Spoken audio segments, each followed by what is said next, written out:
Welcome to my YouTube channel Santosh TD logs. ವೀಕ್ಷಕರೇ, ನಮ್ಮದು solar fitting ಆಗಿ ಈಗಾಗಲೇ ಬಿಸಿನೀರು ಬರಲಿಕ್ಕೆ ಶುರುವಾಗಿದೆ. ತುಂಬ ದಿನದಿಂದ ಸ್ವಲ್ಪ ಕೆಲಸ ಮಾಡಿ ಈಗ ಪೂರ್ತಿಯಾಗಿದೆ. ನೋಡಿ ಯಾವ ಥರ ನಾವು ಫಿಟ್ಟಿಂಗ್ ಮಾಡಿದ್ದೇವೆ ಅಂತೇಳಿ. ಕೆಲ ಕಡೆ ಗುಂಡಿ ಉಂಟು, ಹಾಗೆ ಅಲ್ಲಿಗೆ ಹೈಟಿದ್ದು ಕಂಬ ಏರಿಸಿ ಮೇಲೆ ಮಾಡಿ ಸೋಲಾರ್ ಫಿಟ್ ಮಾಡಿದ್ದೇವೆ. ನೋಡಿ, ಈ ಕಡೆ ಎತ್ತರ ಉಂಟು, ಈ ಕಡೆ ತಗ್ಗುಂಟು. ಅದಕ್ಕೋಸ್ಕರ ಕಂಬ ಹಾಕಿ ಮೇಲೆ ಮಾಡಿದ್ದು. ಇಲ್ಲದ್ರೆ ಅಷ್ಟು ಜಾಗ ನಮಗೆ ಸೇವ್ ಆಯಿತು, ಇಲ್ಲದಿದ್ದರೆ ಅದು ಗುಂಡಿ ಪ್ರದೇಶ ವೇಸ್ಟ್ ಆಗ್ತಿತ್ತು. ಹಾಗಾಗಿ ನೋಡಿ, 2 ಪ್ಯಾನಲ್, ಹಾಗೆ 200 ಲೀಟರ್ ಇದು ದೊಡ್ಡ ಟಾಂಕಿ. ನೋಡಿ, ಈ ಥರ ನಾವು ಇಲ್ಲಿ ಸೆಟ್ ಮಾಡಿದ್ದೇವೆ. ಇದು ನಮ್ಮ ಕೆಳಗೆ ಇಲ್ಲಿ ಗುಂಡಿ ಉಂಟು, ಹಾಗೆ ಇಲ್ಲೇ ಹೈಟ್ ಉಂಟು, ಅದರ ಲೆವೆಲಿಗೋಸ್ಕರ ಅಲ್ಲಿ ಕಂಬ ಹಾಕಿ ಮಾಡಿದ್ದು. ನೋಡಿ ಹೇಗೆ ಅಂತ ಹೇಳಿ. ಮೇಲೆ ಹ್ಯಾರ್ ಹೋಗ್ಲಿಕ್ಕೆ ಇಟ್ಟಿದ್ದೇವೆ. ನೋಡಿ, ಇಲ್ಲೆಲ್ಲ ಪೈಪ್ ಲೈನ್ ಎಲ್ಲ ಮಾಡಿದ್ದೇವೆ. ನೋಡಿ, ಇಲ್ಲಿಂದ ಕಲೆಕ್ಷನ್ ಪೈಪ್ ಲೈನ್ ತಗೊಂಡಿದ್ದೇವೆ. ಮತ್ತು ಇಲ್ಲಿಂದಾಗಿ ಹೀಗೆ ಬಂದಿದ್ದೀವಿ. ನೋಡಿ, ಇದೆ ನಾವೊಂದು ವಿಡಿಯೋ ಮಾಡಿದ್ದೆಲ್ಲ, ಆ ವಿಡಿಯೋದಲ್ಲಿ ತೋರಿಸ್ತಿದ್ದದ್ದು ಇದೆ. ಇದು ನೀರು ಕ್ಲೀನ್ ಆಗುವಂಥದ್ದು ಅಂತೇಳಿ. ಇದರಲ್ಲಿ ನೀರು ಕ್ಲೀನ್ ಆಗ್ತದೆ, ಅದರೊಳಗೆ ಮಸಿಯೆಲ್ಲ ಉಂಟು. ಅದ ನಂತರ ಪಾಚ್ ಹಿಡಿದ್ರೆ ಆ ಕೆಳಗೆ ಒಂದು ಟ್ಯಾಪ್ ಕಾಣ್ತದಲ್ಲ, ಅದನ್ನು ಓಪನ್ ಮಾಡಿದರೆ ಅದರಲ್ಲಿ ಕೊಳಕು ನೀರು ಬರ್ತದೆ. ಇದೊಂದು ಮಾಡಿದ್ದು. ನೋಡಿ, ಟಾಂಕಿ, ದೊಡ್ಡ ಟಾಂಕಿ.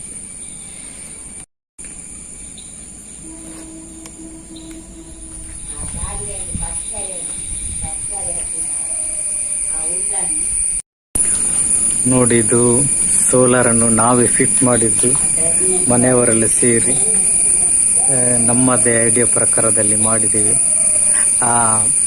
ಯಾರೆಲ್ಲ ಈ ಥರ ಸೋಲಾರೆಲ್ಲ ನೀವೇ ಫಿಟ್ ಮಾಡಿದ್ರಿ ಒಂದು ಕಮೆಂಟ್ ಮಾಡಿ. ಮತ್ತು ನಾವು ಫಿಟ್ಟಿಂಗ್ ಮಾಡಿದ್ದೆಲ್ಲ ಹೇಗೆ ಆಗಿದೆ ಅಂತೇಳಿ ಒಂದು ಕಮೆಂಟ್ ಮಾಡಿ. ಸಾಧಾರಣ ನಮ್ಮ ವಿಡಿಯೋದಲ್ಲೆಲ್ಲ ನಾವು ತೋರಿಸಿದ್ದೇವೆ, ಅದನ್ನು ನೋಡಿ ಹೇಗೆ ಉಂಟು ಅಂತ. ಇವಾಗಿ ನೋಡಿದರೆ ನೀವ್ಯಾರಾದರೆ ಎಣಿಸ್ಬೋದು, ಅದು ಸೋಲಾರ್ ಎಲ್ಲದು ಅವರೇ ತಂದು ಫಿಟ್ ಮಾಡೋದೆಲ್ಲ ನೀವ್ಯಾಕೆ ಮಾಡಿದ್ರಿ ಅಂತೇಳಿ ಕೇಳ್ಬೋದು. ಯಾಕೆಂತೇಳಿದರೆ ಇದು ಸೋಲಾರ್ ನಮಗೆ, ಯಾಕೆಂದರೆ ನಮ್ಮ ಮಾವ ಕೊಟ್ಟದ್ದು. ಯಾಕೆಂದರೆ ಅವರು ಹೊಸತ್ತು ಹಾಕಿದ್ರು, ಹಾಗೆ ಅವರದ್ದು ಅಲತ್ತು ಸೋಲಾರ್ ಅಲ್ಲಿತ್ತು, ವೇಸ್ಟ್ ಮಾಡೋದು ಬೇಡ ಅಂತೇಳಿ ನಮಗೆ ಕೊಟ್ಟರು. ಹಾಗೆ ನಾವು ಅದನ್ನು ಇಲ್ಲಿ ತಂದು ನಾವೇ ಫಿಟ್ ಮಾಡಿದ್ದೆವು. ಹಾಗಾಗಿ ಅದರ ವಿಡಿಯೋ ನಿಮಗೆ ತೋರಿಸ್ತಿದ್ದೇವೆ. ಇದು ನೋಡಿ, ಸೋಲಾರ್ದು ಡ್ರಮ್ಮು ತಂದಿಟ್ಟದ್ದು, ಅದಕ್ಕೆ ಬೇಕಿದ್ದಂಥ ಪೈಪು. ನೋಡಿ, ಇದು ಕಂಬಗಳು ಅದಕ್ಕೆ ಬೇಕಿದ್ದಂಥದ್ದು. ಮತ್ತು ಅದರದ್ದು ಮೇಲೆದು ಸೆಟ್ ಇಲ್ಲಿ ಇಟ್ಟಿದ್ದೇವೆ. ನೋಡಿ, ಅದಕ್ಕೆಲ್ಲ ಗುಂಡಿ ಎಲ್ಲ ತೆಗೆದಿದ್ದೇವೆ. ಇಲ್ಲಿ ಒಂದು ಭಾರಿ ಕಷ್ಟ ಇತ್ತು ಗುಂಡಿ ತೆಗಿಲಿಕ್ಕೆ, ದೊಡ್ಡ ದೊಡ್ಡ ಕಲ್ಲು ಸಿಕ್ಕಿ. ಆದರೆ ಸಹ ಅಲ್ಲಿ ಹೇಗಾದರೂ ಗುಂಡಿ ತೆಗೆದೆವು. ಒಟ್ಟಿಗೆ 4 ಗುಂಡಿ ತೆಗೆದು. ನೋಡಿ, ಇದು ಭಾಳಷ್ಟು ಆಳವಾಗಿ ಉಂಟು ಗುಂಡಿ. ನೋಡಿ, ಇದು ಆ ಕಂಬದ ಮೇಲೆ ನಿಲ್ಲಲಿಕ್ಕೆ ನೋಡಿ ಪೈಪ್ ಲೈನ್ ಎಲ್ಲ ಮಾಡಿದ್ದು, ಬಚ್ಚಲಿದ್ದು ಪೈಪ್ ಲೈನ್ ಹೀಗೆ ಬಂದು ಇಲ್ಲಿ ಹೊರಗೆ ಬಂದಿದೆ. ಇಲ್ಲಿ ಒಂದು ಸಿಮೆಂಟ್ ಹಾಕಿ ಒಂದು ಸ್ಟೆಪ್ ಏರಿಸಿದ್ದೇವೆ, ಇಲ್ಲದ್ರೆ ಕಾಲಿಗೆ ಪೈಪ್ ತಾಗ್ತದೆ ಅಂತ ಇಲ್ಲಿಂದ ಹೊರಗೆ ಕಲೆಕ್ಷನ್. ನೋಡಿ, ಈಗ ಕಂಬ ಎಲ್ಲ ಗುಂಡಿಯಲ್ಲಿ ಇಟ್ಟಿದ್ದೇವೆ, ರೆಡಿ ಮಾಡಿದ್ದೇವೆ. ಇದಕ್ಕೆ ಸಿಮೆಂಟ್ ಎಲ್ಲ ಹಾಕಿ ಸೆಟ್ ಮಾಡಬೇಕಷ್ಟೇ. ನೋಡಿ, ನಾವು ಇಬ್ಬರು ಸೇರಿಗ ಸೆಟ್ ಮಾಡುವ ಐಡಿಯಾದಲ್ಲಿ ಇದ್ದೇವೆ, ಸೆಟ್ ಮಾಡ್ತಾನೆ ಇದ್ದೇವೆ ಐಡಿಯಾ ಎಲ್ಲ. ಮತ್ತು ನಮ್ಮ ಮಹಾನ್ ಮಾತ್ರ ಇದಕ್ಕೆ ಫುಲ್ಲು ಅವನು ಇದರಲ್ಲಿ ಕೆಲಸದಲ್ಲಿ ಭಾಗವಹಿಸಿದ್ದೇನೆ. ಹೆಚ್ಚು ನಮಗೆ ಇದಕ್ಕೆ ಸಪೋರ್ಟು ಮಾಡಿದಂತ ಹೇಳಿದರೆ ಮಹಾನೇ. ಪಾಪ ಎಷ್ಟು ಚಿಕ್ಕ ಹುಡುಗ ಆದರೂ ಸಹ ತುಂಬ ನಮಗೆ ಉಪಕಾರ ಮಾಡಿದ್ದೇನೆ.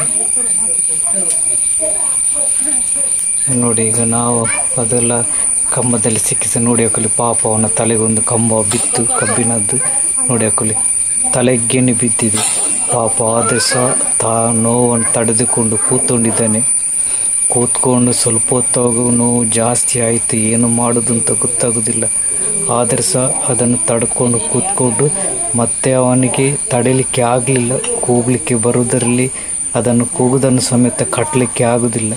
ಮತ್ತೆ ಪಾಪ ಕೂಗಿಕೊಂಡು ಮೇಲೆ ಓಡಿಕೊಂಡು ಬಂದ. ಆದರೆ ನಮಗೆ ಅದು ಗೊತ್ತಾಗಲಿಲ್ಲ. ನೋಡಿ ಈಗ ನೋಡಿ ಕೂಗ್ತಾ ಇದ್ದಾನೆ, ಮುಖ ನೋಡಿ ಅವನದು ಯಾವ ಥರ ಆಗಿದೆ ಅಂತೇಳಿ. ಮೇಲೆ ಕೂಗಿಕೊಂಡು ಹೋದ. ನೋಡಿ ನಮಗೇನೆ ನೋಡಿ ಮತ್ತೆ ಬೇಜಾರಾಗಿದೆ. ಆದರೂ ಸಹ ಮತ್ತೆ ಕೂಡ ಸಹ ಅವನು ಆ ಕೆಲಸವನ್ನು ನಿಲ್ಲಿಸಲಿಲ್ಲ. ಸ್ವಲ್ಪ ನೋವು ಕಡಿಮೆ ಆದ ನಂತರ ಅದನ್ನೆಲ್ಲ ಸರಿ ತಿಕ್ಕಿ ಆದ ನಂತರ ವಾಪಸ್ ಬಂದು ನಮಗೆ ವಾಪಸ್ಸು ಕೆಲಸಕ್ಕೆ ಸೇರಿದ್ದಾನೆ. ಎಂತೆಲ್ಲ ಬೇಕು ಅದು ಇದು ಎಲ್ಲ ಕೊಟ್ಟಿದ್ದಾನೆ. ಗುಂಡಿ ತೆಗೆಯುವಾಗಲಿ ಮತ್ತು ಮಣ್ಣು ಮೇಲೆ ತೆಗೆಯುವಾಗಲಿ, ಸಿಮೆಂಟ್ ತರುವಾಗಲಿ, ಜಲ್ಲಿಯ ಹೊಂಡಕ್ಕೆ ಹಾಕುವಾಗಲಿ ತುಂಬ ಅವನು ನಮಗೆ ಒಂದು ಸಹಾಯ ಮಾಡಿದ್ದಾನೆ.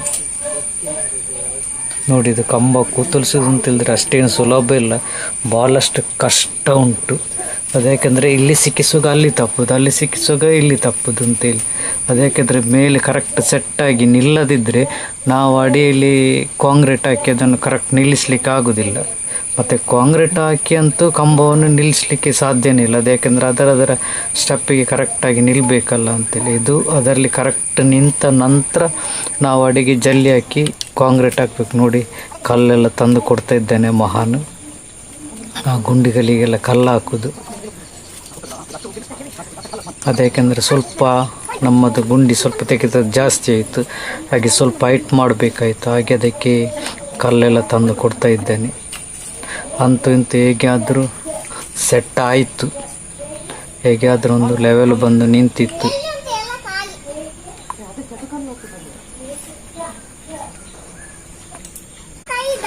ನಾವೆಲ್ಲ ಯಾಕಂದರೆ ಅದರಲ್ಲಿ ಪೈಪಲ್ಲಿ ನೀರಲ್ಲಿ ಹಿಡಿದು ಲೆವೆಲ್ ನೋಡಿದ್ದೇವೆ, ಹಾಗಾಗಿ ಕರೆಕ್ಟ್ ಆಯಿತು. ನೋಡಿ ಒಂದು ಕಲ್ಲೆಲ್ಲ ತಂದು ತೊಟ್ಟಿಲಿ ತಂದು ಕೊಟ್ಟ, ಗುಂಡಿಗೆ ಹಾಕಿದ್ದೀವಿ ನಾವು. ಅವನಿಗೆ ಸಹ ಭಾರಿ ಇಂಟ್ರೆಸ್ಟ್, ಯಾಕೆಂತ ಹೇಳಿದರೆ ಒಂದು ಕೆಲಸ ಆದ ನಂತರ ಹೇಗೆ ಆಗ್ತದೆ ಅಂತ ನೋಡುವಂತೆ. ಇದಕ್ಕೆ ಯಾಕೆಂತ ಹೇಳಿದ್ರೆ ಒಬ್ಬನೊಬ್ಬನು ಮಾಡುವಂಥ ಕೆಲಸವೇ ಅಲ್ಲ, ಇದಕ್ಕೆ ಇಬ್ಬರು ಬೇಕಿ. ಯಾಕೆಂದರೆ ಇಲ್ಲಿ ಒಳ್ಳೆ ಇದ್ದರಲ್ಲಿ ನನಗೆ ಸ್ವಲ್ಪ ಉಪಕಾರ ಇತ್ತು. ಯಾಕೆಂದರೆ ನಾವು ಫ್ರೀ ಇರುವ ಟೈಮ್ನಲ್ಲಿ ಸ್ವಲ್ಪ ನಾವು ಮಾಡ್ತಿದ್ದೆವು. ಹಾಗೆ ಇದು ಯಾಕಂದರೆ ಕಂಬ ಹಾಕಿ ಒಂದು 3-4 ದಿನ ಬೇಕದು ಗಟ್ಟಿಯಾಗಲಿಕ್ಕೆ. ಹಾಗೆ ಸ್ವಲ್ಪ ಬೇಗ ಕಂಬ ಹಾಕಿ ಬಿಟ್ಟರೆ ತೊಂದರೆ ಇಲ್ಲ, ಅದು ಮತ್ತೆ ಗಟ್ಟಿ ಆಗ್ತದಲ್ಲ ಅಂತೇಳಿ. ನೋಡಿ ಸ್ವಲ್ಪ ಹೈಟ್ ಸ್ವಲ್ಪ ಜಾಸ್ತಿ ಇತ್ತು, ಹಾಗೆ ಅದನ್ನು ಬಡ್ದು ಸ್ವಲ್ಪ ಅದೇ ಲೆವೆಲಿಗೆ ಮಾಡಬೇಕಾಗ್ತದೆ. ಇದು ಯಾಕಂದರೆ ಲೆವೆಲ್ ನಾವು ನೀರು ಕಟ್ಟಿ ನೋಡಿದ್ದೆವು ಪೈಪಿನಲ್ಲಿ, ಲೆವೆಲೆಲ್ಲ ಕರೆಕ್ಟ್ ಒಂದೇ ಲೆಕ್ಕ ಇತ್ತು. ಎಷ್ಟೇ ಒಂದೇ ಲೆಕ್ಕ ಇದ್ದರೆ ಸಹ ಸ್ವಲ್ಪ ಒಂದು ಸರಿ ಹೆಚ್ಚು ಕಡಿಮೆ ಬರ್ತದೆ, ಗಡಿ ನೋಡ್ತಾ ಬೇಕಾಗ್ತದೆ. ಮತ್ತು ನಾವು ನೋಡಿ ಇದಕ್ಕೆ ಈ ಥರ ಕಟ್ಟಿ ಅದನ್ನು ಗಟ್ಟಿ ನಿಲ್ಲಿಸಿ ಮತ್ತೆ ಅದರ ಬುಡಕ್ಕೆ ಕಾಂಕ್ರೀಟ್ ಹಾಕಿ ಬಿಟ್ಟೆವು. ನೋಡಿ ಕಾಂಕ್ರೀಟ್ ಎಲ್ಲ ಹಾಕಿದ್ದೆವು, ಇದನ್ನು ಕಟ್ಟಿ ಆಯಿತು.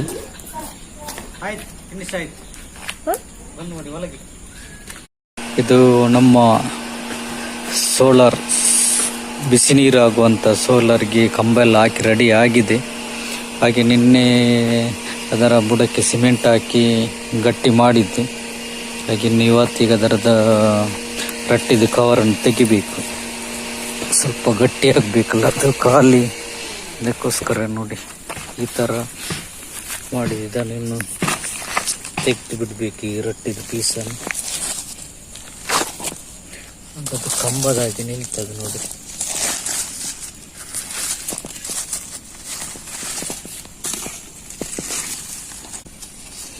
ಹೀಗೆ ತೆಗೆದ್ರೆ ನೋಡಿ ಕಲ್ಲಿನಾಗಿ ಕಾಣ್ತದೆ. ನಾವು ಕಂಬಕ್ಕೆ ಮಾಡಿದ್ದೆ.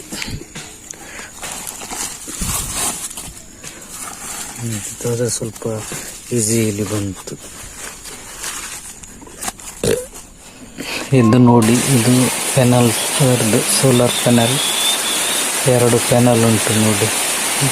ಗ್ಲಾಸಿಗೆ ಏನಾದಾಗಿ ರಟ್ಟೆಲ್ಲ ಮುಚ್ಚಿಟ್ಟದು ನೋಡಿ. ಇದೆಲ್ಲ ಡ್ರಮ್ ಒಂದು ಇಟ್ಟಾಯಿತು, ಜೋರು ಮಳೆ ಬರ್ತಿತ್ತು, ಹಾಗೆ ಇದರದ್ದು ವೀಡಿಯೋ ಮಾಡಲಿಕ್ಕೆ ಆಗಲಿಲ್ಲ, ಮರೆತು ಸಮೇತ ಹೋಯ್ತದ್ದು ನೋಡಿ. ಇದರದ್ದೆಲ್ಲ ಕಂಬ ಎಲ್ಲ ಹಾಕಿ ಅದಕ್ಕೆ ಬೋಲ್ಟ್ ನೆಟ್ ಎಲ್ಲ ಹಾಕಿದ್ದೆವು. ಇವಾಗ ಸಹ ಇದನ್ನು ಎತ್ತಿಕೊಂಡು ಹೋಗ್ಲಿಕ್ಕೆಲ್ಲ ಇಬ್ಬರು ಬೇಕಿ, ಒಬ್ಬರಿಂದ ಆಗಲಿಕ್ಕಿಲ್ಲ. ನೋಡಿ, ಇನ್ನು ಇದರ ಮೇಲೆ ಸೋಲಾರ್ ಪ್ಯಾನಲ್ ಇಡಲಿಕ್ಕೆ, ಯಾಕಂದರೆ ಒಂದೇ ಲೆಕ್ಕ ಬೇಕಾಯಿಟ್ಟು ಇದು ಕೆಳಗೆ ಜಾರದಾಗಿ ಅಲ್ಲಿ ಅದನ್ನು ಈಚೆದು ಪಟ್ಟಿಗೆ ಬೋಲ್ಟ್ ನೆಟ್ ಹಾಕಿ ಟೈಟ್ ಮಾಡಿ ಇಡಬೇಕಾಗ್ತದೆ. ಇಲ್ಲದಿದ್ದರೆ ಅದು ಕೆಳಗೆ ಜಾರಿ ಬರ್ತದೆ. ನೋಡಿದ್ದು ಪ್ಯಾನಲ್ ಈಗ ನಾವು ತಂದಿಡೋದಷ್ಟು. ಇದಕ್ಕೆ ಸ್ವಲ್ಪ ಜಾಗ್ರತೆ ಆಗಬೇಕು. ಗ್ಲಾಸ್ ಅಲ್ಲ ಫುಲ್ಲು, ಸ್ವಲ್ಪ ಇಡೋದ್ರಲ್ಲಿ ಸ್ವಲ್ಪ ಮೇಲೆ ಕೆಳಗೆ ಆದಿ ಕೈಯಿಂದ ಜಾರಿದರೆ ಅಲ್ಲೆಲ್ಲ ಒಡೆದು ಹೋಗ್ಬೋದು, ಮತ್ತು ಅಲ್ಲಿಗೆ ವೇಸ್ಟ್ ಆಗ್ಬೋದು. ಭಾರಿ ಜಾಗ್ರತೆಯಲ್ಲಿ ನಾವು ಇದನ್ನು ಸೆಟ್ ಮಾಡಬೇಕಾಗ್ತದೆ. ನಾವಿದನ್ನು ಖಾಲಿ ಇಟ್ಟು ಸ್ವಲ್ಪ ಹೊತ್ತಾದದಷ್ಟೇ ಹೀಗೆ ನೋಡ್ತೇವೆ. ಗ್ಲಾಸ್ ಬಿಸಿಯಾಗಿ ಆಗಿದೆ ಆಗಲಿ. ಅದಕ್ಕೆಂದರೆ ಫಸ್ಟಿಗೆ ಏನು ಹೇಳಿದರೆ ಅದರದ್ದು 4 ಸೈಡಿದ್ದು ಸಹ ಬೋಲ್ಟ್ ನೆಟ್ ತೆಗೆದಿಡಿ, ಕವರ್ ಓಪನ್ ಇಡಿ. ಒಂದು ವೇಳೆ ಎಲ್ಲಿಯಾದ್ರೂ ಬಂದ ಮೀನು ಆದರೆ ಗಾಳಿ ಮೀನು ಇಲ್ಲಿ ಹೋಗದಿದ್ದರೆ ಅದರದ್ದು ಗ್ಲಾಸ್ ಬಿಳಿ ಆಗ್ತದೆ ಅಂತೇಳಿ, ಹಾಗೆ ನಾವು ಅದನ್ನು ಓಪನ್ ಮಾಡಿ ಇಟ್ಟಿದ್ದೆವು. ಹಾಗಾಗಿ ಏನಾಗಲಿಲ್ಲ ಅದು, ಯಾಕಂದರೆ ಗ್ಲಾಸಿಗೆ ಬಿಸಿಲು ಬಿದ್ದ ಕೂಡಲೇ ಅದು ಬಿಸಿ ಆಗ್ತದೆ. ಹಾಗೆ ಅದೆಲ್ಲ ಇದ್ದರೆ ಓಪನ್ ಮಾಡಿ ಇಟ್ಟದರಲ್ಲಿ ಗ್ಲಾಸ್ ಆಗಲಿಲ್ಲ, ಬಿಸಿಗೆ ಬಿಳಿ ಆಗಲಿಲ್ಲ. ಮತ್ತೆಲ್ಲ ಇದನ್ನು ಸಿಕ್ಕಿಸಿ ಆದ ನಂತರ ವಾಪಸ್ ಇದಕ್ಕೆ ಲಿಕ್ವಿಡ್ ಎಲ್ಲ ಹಾಕಿ ಕ್ಲೀನೆಲ್ಲ ಮಾಡಿ ಆಗಿದೆ. ಒಳಗೆ ಯಾವುದಾದ್ರೂ ಕಸ ಮತ್ತು ಏನಾದರೂ ಒಳಗೆ ಎಲ್ಲ ಇದ್ದರೆ ಅದೆಲ್ಲ ಕ್ಲೀನಾಗಿ ಹೊರಗೆ ಬರಲಿ ಅಂತ ಅದೆಲ್ಲ ಕ್ಲೀನ್ ಮಾಡಿ ಕ್ಲೀನ್ ಆದ ನಂತರ ನಾವು ಇದನ್ನು ಇಟ್ಟು ಸೆಟ್ ಮಾಡಿದ್ದು. ಯಾಕೆಂದರೆ ತುಂಬ ದಿನದ ಹಾಗೆ ನಿತ್ತಲ್ಲ, ಆದರೆ ಸಹ ಒಳಗೆ ಏನು ಹೋಗೋದಾಗಿದ್ರೆ ತೋತಿಗೆಲ್ಲ ಬಂದ್ ಮಾಡಿ ಇಟ್ಟಿದ್ದೆವು.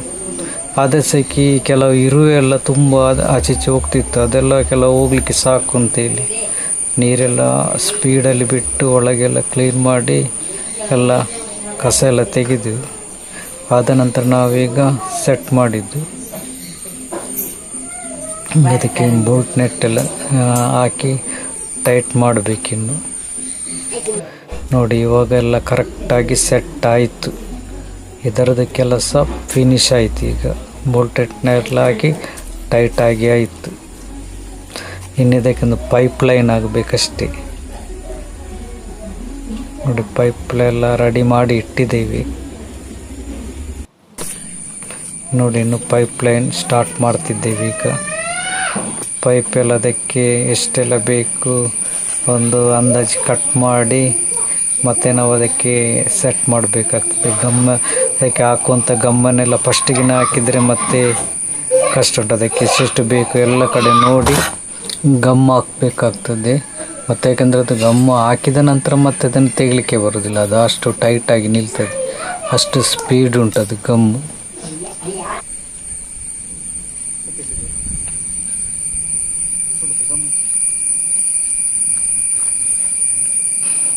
ಇದಕ್ಕೆ ಯಾಕಂದರೆ ಕರೆಕ್ಟ್ ಹಾಕಬೇಕಾಗ್ತದೆ. ಮತ್ತು ಎಲ್ಲಿಯಾದರೂ ಲೀಕೇಜ್ ಶುರುವಾದರೆ ಮತ್ತೆ ಎಂತ ಮಾಡಲಿಕ್ಕೆ ಸಹ ಆಗೋದಿಲ್ಲ, ಬಿಸಿ ನೀರೆಲ್ಲ ಲೀಕ್ ಆಗಬಾರ್ದಲ್ಲ ಅಂತೇಳಿ ಗಮ್ಮೆಲ್ಲ ಹಾಕುವಾಗ ಸಹ ಕರೆಕ್ಟಾಗಿ ನಾವು ಹಾಕಬೇಕಾಗ್ತದೆ. ಇದಕ್ಕೆಂತಲೇ ನಾವೇ ಮಾಡೋದಲ್ಲ, ಹಾಗಾಗಿ ಸ್ವಲ್ಪ ಜಾಗ್ರತೆಯಲ್ಲಿ ಮಾಡಬೇಕಾಗ್ತದೆ. ಸ್ವಲ್ಪ ಲೇಟ್ ಆದರೆ ಸಹ ತೊಂದರೆ ಇಲ್ಲ, ಕರೆಕ್ಟಾಗಿ ಗಮ್ಮೆಲ್ಲ ಹಾಕಬೇಕಾಗ್ತದೆ. ಅವರಾದರೆ ಪೈಪ್ಲೈನ್ ಮಾಡೋರು ಅಂತ ಹೇಳಿದರೆ ಅವರಿಗೆ ಗೊತ್ತಿರ್ತದೆ ಹೇಗೆ ಏನೇನು ಹಾಕಬೇಕು, ಎಷ್ಟು ಫಾಸ್ಟಲ್ಲಿ ಹಾಕಿದರೆ ಸಹ ಅವರಿಗೆ ನಡೀತದೆ. ನೋಡಿ, ಇದು ನೀರು ಕ್ಲೀನ್ ಆಗುವಂಥದ್ದು. ನಾನು ಮೊನ್ನೆ ಅದು ವಿಡಿಯೋದಲ್ಲಿ ತೋರಿಸಿದ್ದೆ. ಇದಕ್ಕೆ ಪೈಪ್ ಎಷ್ಟೆಷ್ಟು ಬೇಕು ಅಂತೆಲ್ಲ ಸೆಟ್ ಮಾಡಿ ಮತ್ತೆ ಕಟ್ ಮಾಡಿ ಮತ್ತೆ ನಾವು ಗಮ್ ಹಾಕಿ ನಾವು ಸಿಕ್ಕಿಸಬೇಕಾಗ್ತದೆ.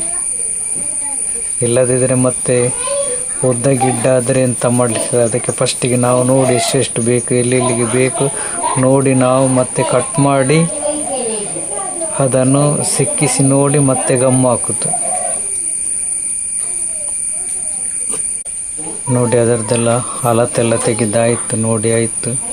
ನೋಡಿ, ಇವಾಗ ಅದಕ್ಕೆ ಗಮ್ ಹಾಕೋದು. ಗಮ್ ಹಾಕಿದ ನಂತರ ಅದಕ್ಕಿನ್ನು ಫಿಕ್ಸ್ ಮಾಡಬೇಕಷ್ಟೆ.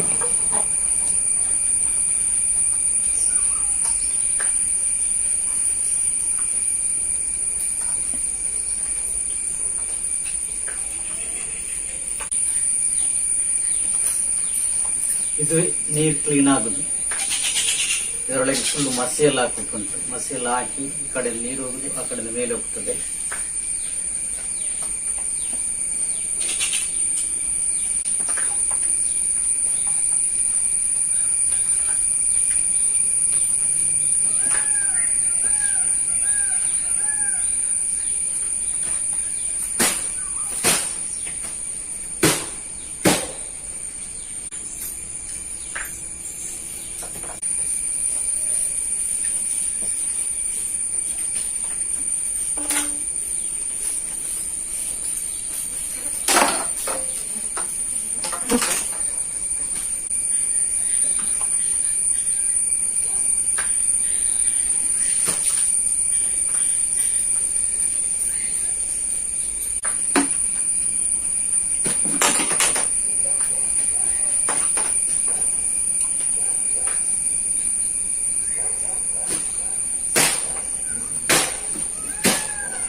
ನೋಡಿ ಗಮ್ಮೆಲ್ಲ ಹಾಕಿ ಆಯಿತು. ಈಗ ಫಿಕ್ಸ್ ಮಾಡ್ತಾ ಇದ್ದೇನೆ.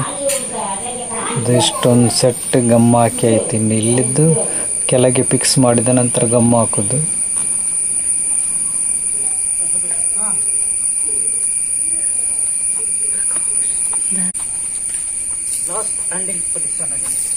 ನೋಡಿ ಕರೆಕ್ಟ್ ಎಲ್ಲ ಆಯಿತು. ಫಿಕ್ಸಿಂಗ್ ಎಲ್ಲ ಕರೆಕ್ಟ್ ಆಯಿತು. ನೋಡಿ ಈಗ ಕೆಲಸ ಪೂರ್ತಿ ಆಯಿತು ಇದರದ್ದೆಲ್ಲ. ನೋಡಿದ್ದು ಎಷ್ಟು ಹೈಟ್ ಉಂಟಂತ. ನೋಡಿದ್ದು ಕೆಳಗೆ ಎಷ್ಟು ಗುಂಡಿ ಉಂಟು. ನಾವೇಕಂದರೆ ಅಷ್ಟು ಹೈಟಲ್ಲಿ ಈ ಥರ ಮಾಡಿದರೆ ನಮಗೆ ಇಷ್ಟು ಜಾಗ ಸೇವ್ ಆಯಿತು. ನೋಡಿ ಇಲ್ಲಿ ಎಷ್ಟು ಗುಂಡಿ ಉಂಟು. ಈ ಗುಂಡಿಯಲ್ಲಿ ಕಂಬ ಹಾಕಿ ನಾವು ಸೆಟ್ ಮಾಡಿದಲ್ಲಿ ಕರೆಕ್ಟ್ ಆಯಿತು. ಮಾತ್ರ ಈ ಜಾಗ ಒಂದು ನಮಗೆ ಕರೆಕ್ಟ್ ಸೇವ್ ಆಯಿತು. ನೋಡಿ ಕಲಿ ಎಲ್ಲ ನಮ್ಮದು ಸೋಲಾರ್ ಫಿಟ್ಟಿಂಗ್ ಆಯಿತು. ಎಲ್ಲ ಕರೆಕ್ಟ್ ಆಯಿತು. ಈಗ ಬಿಸಿನೀರೆಲ್ಲ ಬರ್ತಾ ಉಂಟು. ನೋಡಿದ್ರಲ್ಲ ವೀಕ್ಷಕರೇ, ನಿಮಗೆ ಹೇಗೆ ಅನಿಸಿತ್ತು ಕಮೆಂಟ್ ಮಾಡಿ. ಹೊಸೊಬ್ಬರು ಯಾರಿದ್ದರೆ ಸಬ್ಸ್ಕ್ರೈಬ್ ಮಾಡಿ ಮತ್ತು ಲೈಕ್ ಮಾಡಿ.